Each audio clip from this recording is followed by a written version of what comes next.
နှစ်ပဲချိန်ပြီး N3 Canny Master New Edition ရဲ့ပေါ့နော်ခန်းကြီးလေးတစ်လုံးရမယ်ဆိုရင်စိတ်ဝင်စားလားစိတ်ဝင်စားတယ်ဆိုရင်ဒီဗီဒီယိုကိုစောင်းအောင်ကြည့်သွားလိုက်ပေါ့နော်ကျွန်တော်ဗီဒီယိုပေါ့နော်ခန်းကြီးတွေအားလုံးဒီ YouTube channel The Sun YouTube channel မှာတင်ထားပေးပါတယ်ဒါဆိုရင်ဆက်သွားလိုက်ရအောင်နော်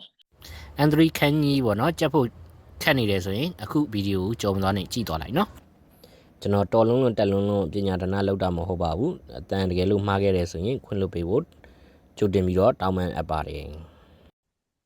အားလုံးကိုမင်္ဂလာပါဗျာကျွန်တော်နာမည်ကတော့ရေသူပင်ရှိဖြစ်ပါတယ် The Sun Education ပေါင်လာလည်းဖြစ်ပါတယ်ဒီနေ့ကျွန်တော်သင်ချာပူချပြီးမှာကတော့ခန်းကြီး Master ရဲ့28လုံးမြောက်စကားလုံးလေးပဲဖြစ်ပါတယ်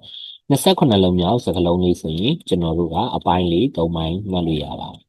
ကျွန်တော်တို့လူမျိုး21ပုံစံဆိုတဲ့ဟာလေးပါမယ်ပြီးသွားရင်ကျွန်တော်မြည်ကြီးပါမယ်ပြီးဆိုတဲ့ဟာလေးပါတယ်ပေါ့နော်21ဆိုတာကလည်းကျွန်တော်တို့ကဒါက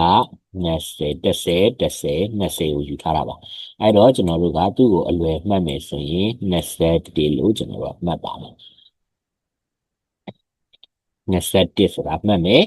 ပြီးဒီနေ့အနေနဲ့တောက်ကြနေအထိတရက်ကိုခန်းကြီးတစ်လုံးကျွန်တော်ရဲ့ YouTube channel မှာတင်ပေးပါတယ်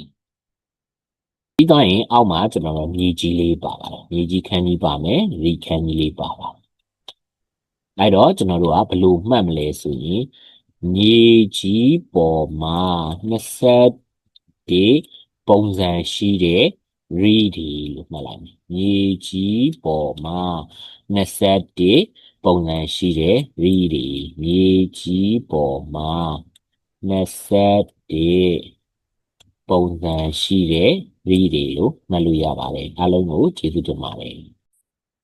ဆိုရင်ကျွန်တော်တို့ပေါ့နော်28လုံးမြောက်ပေါ့နော်သူ့ရဲ့စကားလုံးလေးတွေတွားမယ်ပေါ့နော်သူ့ရဲ့မူရင်းဒီကျွန်တော်တို့ခါတာဆိုတဲ့ပုံစံမျိုးဖြစ်ပါတယ်ဟုတ်ပြီဒါဆိုရင်ကျွန်တော်တို့ကသူ့ရဲ့အောက်မှာနောက်တစ်ခုဆိုရင်ကျွန်တော်တို့က sin ရှင်းဂါတာဆိုရင်နောက်ဆုံးထွက်ပုံစံနော်နောက်တစ်ခုကကျတော့ဘုံခဲပေါ့နော်ဘုံခဲဆိုရင်စာကြောင်းပုံစံဒီ star ပြထားတဲ့စကားလုံးလေးတွေကတော့ကျွန်တော်တို့ပေါ့နော် overshin မှာပါတဲ့စကားလုံးလေးတွေပဲဖြစ်ပါတယ်မိုးခဲပေါ့နော်မိုးခဲဆိုရင်နမူနာဟုတ်ပြီနောက်တစ်ခုဆိုရင်ကျွန်တော်တို့တန်ခဲတက်ခင်းနာစံနမူနာဖြစ်သောဆိုတဲ့စကားလုံးလေးတွေပဲဖြစ်ပါတယ်အားလုံးကိုကျေးဇူးတင်ပါတယ် like and subscribe ခေါင်းလုံးလေးနှိပ်ပေးခဲ့ပါဦး